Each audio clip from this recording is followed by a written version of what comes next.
اور بے شک ہم نے حصول نصیحت کے لیے قرآن کو آسان کر دیا ہے، تو ہے کوئی نصیحت حاصل کرنے؟ السلام علیکم ورحمۃ اللہ وبرکاتہ۔ شروع اللہ کے نام سے جو بہت بڑا مہربان نہایت رحم والا ہے۔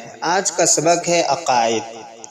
آدمی جن دینی باتوں پر دل سے یقین رکھتا ہے ان کو عقائد کہتے ہیں۔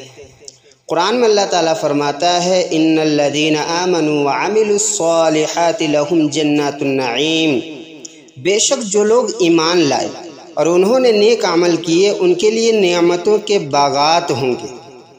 حدیث میں اللہ کے رسول صلی اللہ علیہ وسلم نے فرمایا جو شخص گواہی دے کہ اللہ کے علاوہ کوئی معبود نہیں اور حضرت محمد صلی اللہ علیہ وسلم اللہ کے رسول ہیں تو اللہ تعالیٰ اس پر جہنم کی آگ کو حرام کر دے گا۔ تو آئیے شروع کرتے ہیں آج کا سبق۔ سبق نمبر 1، کلمہ طیبہ لا الہ الا اللہ محمد رسول اللہ۔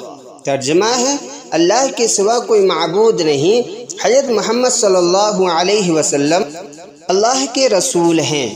کلمہ شہادت اشہد ان لا الہ الا اللہ و اشہد ان محمدً عبدہ و رسولہ۔ ترجمہ ہے میں گواہی دیتا ہوں کہ اللہ کے سوا کوئی معبود نہیں اور میں گواہی دیتا ہوں کہ حضرت محمد صلی اللہ علیہ وسلم اللہ کے بندے اور اس کے رسول ہیں۔ سبق نمبر 2، کلمہ تمجید یعنی تیسرا کلمہ سبحان اللہ والحمد للہ ولا الہ الا اللہ واللہ اکبر ولا حول ولا قوت الا باللہ العلی العظیم۔ ترجمہ ہے اس کا اللہ ہر عیب سے پاک ہے اور تمام تعریفیں اللہ کے لیے ہیں اور اللہ کے سوا کوئی معبود نہیں اور اللہ سب سے بڑا ہے۔ گناہوں سے بچنے کی طاقت اور نیک کام کرنے کی قوت اللہ ہی کی طرف سے جو بہت بلند عظمت والا ہے۔ کلمہ توحید چوتھا کلمہ لا الہ الا اللہ وحدہ لا شریک لہ لہ الملک ولہ الحمد یحیی ویمیت بیدہ الخیر وہو علی کل شیء قدیر۔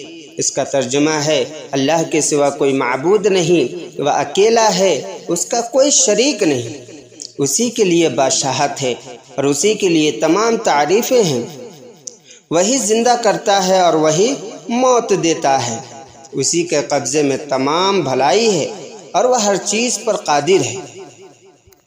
تو دوستوں یہ کلمہ ترجمہ کے ساتھ دے دیا گیا ہے، اس کو یاد کریں، ترجمہ بھی یاد کریں اور کلمہ بھی یاد کریں تاکہ آپ کو ہر جگہ پڑھنے میں اور اس کے معنی سمجھنے میں آپ کو آسانی ہو۔